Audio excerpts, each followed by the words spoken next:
विद्या आणि संजयच्या लग्नाला 1 वर्ष झालं होतं. विद्या आणि संजयचा संसार सुखाचा चालला होता. त्या दिवशी रविवार होता, त्यामुळे विद्या आपल्या नवऱ्याला संजयला म्हणाली की अहो ऐका ना, आज संजयला काहीतरी काम होतं म्हणून त्याला कुठेतरी जायची घाई होती, त्यामुळे बायकोने जाताना थांबवलं म्हणून तो तिच्यावर पिसळला. काय आहे ग? विद्या म्हणाली की अहो 15 दिवस झाले माझे पैंजण तुटलं आहे, खराब पण झाले आहे आणि खूप पातळ झाले आहे, त्यामुळे मला नवीन पैंजण आणून द्या. मी किती वेळा तुम्हाला सांगत आहे की मला नवीन पैंजण आणा, पण तुम्ही माझं ऐकून का घेत नाही? माझ्याकडे नेहमी तुम्ही दुर्लक्ष का करता? संजय रागून विद्याला म्हणाला की एवढे दिवस झालं मी माझ्या गळ्यातील सोन्याची चेन विकली आहे, कारण का मला पैशाची गरज होती, पण मला चैन नाही म्हणून तुझ्या पुढे सारखा गाजावाजा करत नाही. माझ्याकडे सध्या पैसे नाहीत आणि तू तुझ्या पैंजणाला दोरा बांधून वापरू शकते असं, पण तू तर दिवसभर घरातच पडून असतेस. तुला कुठे बाहेर जायचं असतं का? जरा माणसांच्या अडचणी समजून घेत जा. तुझ्या पायात पैंजण नाही म्हणून कोण तुझ्याकडे वेगळ्या नजरेने पाहतंय का? अगं जगात अशा किती बाया आहेत ज्या पैंजण घालत नाहीत आणि तू आहेस की तुला पैंजणाशिवाय जमतच नाही आणि नंतर हा पैंजणाचा विषय माझ्या पुढे काढू नकोस. काही दिवस पैंजण नाही घातलं म्हणून काय होत नाही. दिवस खराब चालू आहेत, तंगी चाललेली आहे, माझ्या हातात पैसे नाहीत, तुला समजत नाही का? जरा तरी समजण्याचा प्रयत्न कर. एवढं म्हणून संजय रागाने तेथून निघून गेला. संजय गेल्यावर थोड्या वेळ विद्या तिथेच शांत बसली आणि नंतर संजयचं बोलणं आठवून तिला खूप वाईट वाटलं. नवऱ्याकडे फक्त पैंजण मागितलं, परंतु तो किती काही मला बोलला. तिला मोठ्याने ओरडून रडू वाटत होतं.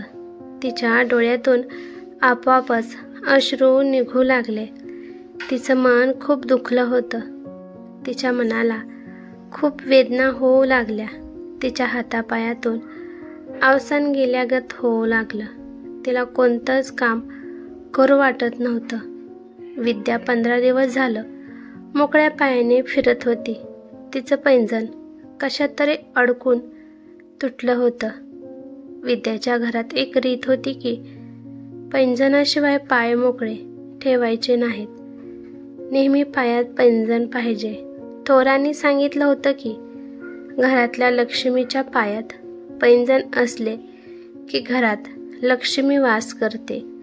पैंजणाच्या आवाजाने घरात धन दौलत येते. घरातील नकारात्मक ऊर्जा बाहेर निघून जाते आणि सकारात्मक ऊर्जा आतमध्ये येते. म्हणून नेहमी पायात पैंजण पाहिजे. नवरा ओरडला म्हणून तिला खूप वाईट वाटत होतं. ती रडत होती आणि स्वतःचीच बडबड करत होती. ती म्हणत होती की तुम्ही स्वतःच्या मनाने म्हणत होता की विद्या, तुझ्या पैंजणाच्या आवाजाने घरात लक्ष्मी येते.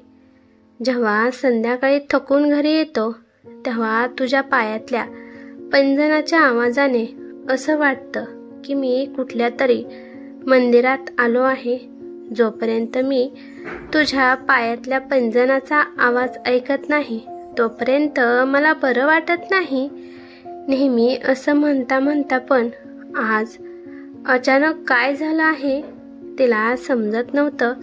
आज बिना पैंजणाच्या आवाजाने त्यांचं मन कसं भरत होतं. नंतर विद्याला आठवलं की पैंजण तुटल्यावर घरात अपशकुन होतो. असं झालं असेल की माझं पैंजण तुटल्यामुळे त्यांच्याकडे पैसे नाहीत, त्यांच्याकडे धनलक्ष्मी येत नसेल. त्यामुळे काहीतरी विचार करत ती दुपारच्याला मार्केटला निघून गेली. तिच्यापाशी 1 पण रुपया सुद्धा नव्हता. तिच्यापाशी फक्त तुटलेलं पैंजण आणि सोन्याच्या 1 तोळ्याच्या बांगड्या होत्या. विद्याने एका ज्वेलरीच्या दुकानामध्ये तिने तिच्या सोन्याच्या बांगड्या मोडल्या आणि चांदीचं पैंजण पण मोडलं आणि त्यातून तिने तिच्या नवऱ्यासाठी 1 सोन्याची चेन घेतली.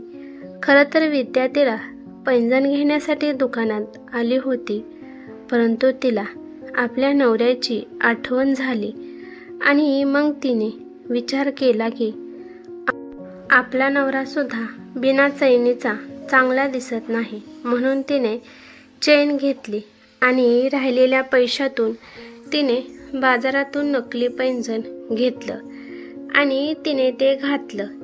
कारण का पाय मोकळे राहू नये. आता विद्या खूप खुश होती. ती विचार करते की आता संध्याकाळी जेव्हा संजय येतील तेव्हा मी त्यांनाही सोन्याची चेन गिफ्ट म्हणून देणार आहे. त्यांना अशी चेन घालायची खूप इच्छा आहे आणि त्यांना सुद्धा खूप आवडते. त्यांना नक्कीच माझं गिफ्ट आवडेल. हा विचार करून विद्या खूप खुश होते. गेल्या 6 महिन्यापूर्वी कशाची तरी गरज होती म्हणून संजयने त्याची चेन विकली होती, परंतु आज विद्याने स्वतःच्या बांगड्या विकून आपल्या नवऱ्यासाठी चेन विकत घेतली. नंतर तिने आपल्या पायाकडे पाहिलं. तिच्या पायात नकली पैंजण होतं, परंतु ते पैंजण चांदीसारखं दिसत होतं. विद्या पूर्ण घरात पैंजण घालून छमछम करत फिरत होती आणि तिला तिच्या पैंजणाचा आवाज पण खूप आवडत होता. साधी भोळी विद्या नकली पैंजणाच्या आवाजाने आपल्या घरात लक्ष्मी येईल यासाठी आनंदात होती. विद्या हसत खेळत पैंजणाच्या आवाजाने घरात काम करू लागली. काम करत करत ती तिच्या पैंजणाकडे पाहत होती आणि महालक्ष्मीला प्रसन्न करू लागली. जेव्हा संध्याकाळी संजय घरी आला तेव्हा दरवाजा उघडण्यासाठी विद्या तिच्या पैंजणाच्या आवाजाने छमछम करत दरवाजापाशी आली. आपल्या बायकोच्या कोमल पायावर पैंजणाचं छमछम आवाज ऐकून संजयचं मन प्रसन्न झालं. संजयच्या चेहऱ्यावरील सगळी निराशा नाहीशी झाली आणि त्याने जेव्हा विद्याच्या पायाकडे पाहिलं तेव्हा तो म्हणाला की हे घुंगराचे पैंजण कुठून आणलं आहे? मग विद्या हसत म्हणाली की मी माझ्या ज्या बांगड्या मला येत नव्हत्या त्या बांगड्या आणि पैंजण मोडून त्याच्या जागेवर मी हे नकली पैंजण आणलं आहे आणि राहिलेल्या पैशातून मी तुमच्यासाठी एक गिफ्ट आणलं आहे. तुमचा हात पुढे करा, मी तुमच्या हातात हे गिफ्ट ठेवणार आहे. आणि मग विद्याने सोन्याची चेन संजयच्या हातात ठेवली. संजय सोन्याची चेन पाहून खूप खुश झाला आणि मग विद्यानेच त्याला ती चेन घातली. ती चेन घातल्यावर संजय खूप छान दिसत होता. हे सगळं पाहून संजयच्या डोळ्यात पाणी आलं आणि तो कंठ दाटल्यासारखा म्हणायला लागला की माझ्यासाठी सोन्याची चेन आणली आहे आणि स्वतःसाठी नकली पैंजण घेऊन आली आहेस? अहो, नकली काय म्हणत आहात? पैंजण ते पैंजणच असतं. नकली असो किंवा चांदीचं किंवा सोन्याचं, ते तर पैंजणच आहे ना. माझं खरं सोनं, चांदी, हिरे, मोती, माणिक तर तुम्हीच आहात. आणि मग संजय आपल्या खिशात हात टाकतो आणि तो तिच्यापुढे चांदीचं पैंजण ठेवतो आणि तो पैंजण विद्याला देताना म्हणतो की माझ्या सुंदर आणि कोमल बायकोसाठी हे नकली पैंजण अजिबात चांगले दिसत नाही. तुझे पाय दे इकडं, मी माझ्या हाताने तुला हे पैंजण घालणार आहे. आपल्या नवऱ्याच्या हातात चांदीचं पैंजण पाहून विद्या संजयकडे आश्चर्याने पाहू लागली आणि काहीतरी विचार करून म्हणाली की हे पैंजण तुम्ही कसं काय आणलं आहे? जर तुम्ही हे पैंजण पैसे उधार घेऊन आणले असेल तर मला हे पैंजण नको. मला कर्ज काढून कोणतीही वस्तू घरात आणायची नाही. तर संजय म्हणाला की मी माझ्या हक्काच्या आणि कष्टाच्या पैशाने तुझ्यासाठी हे पैंजण आणलं आहे. मी एका मित्राला 20,000 रुपये दिले होते आणि त्याने दुपारीच हे पैसे माघारी दिले आहेत आणि मग याच पैशातून मी तुझ्यासाठी चांदीचं पैंजण आणलं आहे.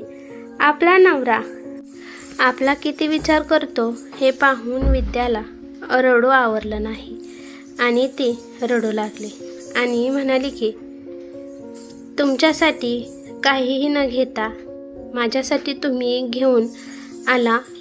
मग तू पण तुझ्यासाठी काही न घेता माझ्यासाठीच घेऊन आली ना? अहो पण बिन काही नाही. तुझा पाय दे इकडे. तर संजय विद्याला पैंजण घालताना म्हणाला की मला माफ कर. सकाळी मी चिडचिडा झालो होतो त्यामुळे सगळा राग तुझ्यावरच काढला. कारण का ऑफिसमध्ये एका फाईलमध्ये गडबड झाली होती. माझ्या पार्टनरने खूप चुका केल्या होत्या. त्या चुकामुळे मला सुद्धा खूप बोलणे बसले. त्यामुळे माझा सकाळी मूड खराब झाला होता. त्यामुळे मी तुला ओरडलं. असं म्हणल्यावर विद्या प्रेमाने संजयच्या खांद्यावर डोकं ठेवते आणि म्हणते की ठीक आहे, मला राग नाही आला. मी तुमच्यावर जास्त वेळ रागवू शकत नाही. तुमचा राग तर घडीभरचा असतो, परंतु तुमची साथ तर आयुष्यभर आहे ना? संजय म्हणाला की हे नवीन पैंजण घातलं आहे तर मला एकदा चालून दाखव. विद्या त्या जागेवरून उठली आणि संजयला विद्याने तिच्या पैंजणाच्या आवाजाने त्याला मंत्रमुग्ध केलं आणि विद्या म्हणाली की वास्तुशास्त्रानुसार स्त्री ज्या पायातील पैंजणामुळे घरातील नकारात्मक ऊर्जा दूर नेऊन सकारात्मक ऊर्जा निर्माण करते. पैंजणाच्या आवाजामुळे घरातील अशुद्ध वातावरण शुद्ध होते. त्यामुळे पैंजण हे जरी स्त्रीच्या सौंदर्यास चार चांद लावणारे असले तरीही ते तिच्या शरीरासाठी हितवर्धक आहेत. आजच्या पिढी सहजा पैंजण घालणे पसंत करत नाहीत. त्यामुळे जर फायदे ऐकून कदाचित त्याचा कल पैंजण घालण्याकडे जाऊ शकतो.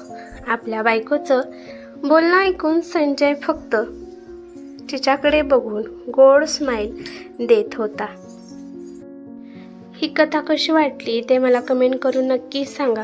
कथा आवडली तर लाईक शेअर नक्की करा आणि चॅनलवरती नवीन असाल तर चॅनलला सबस्क्राईब करा. धन्यवाद.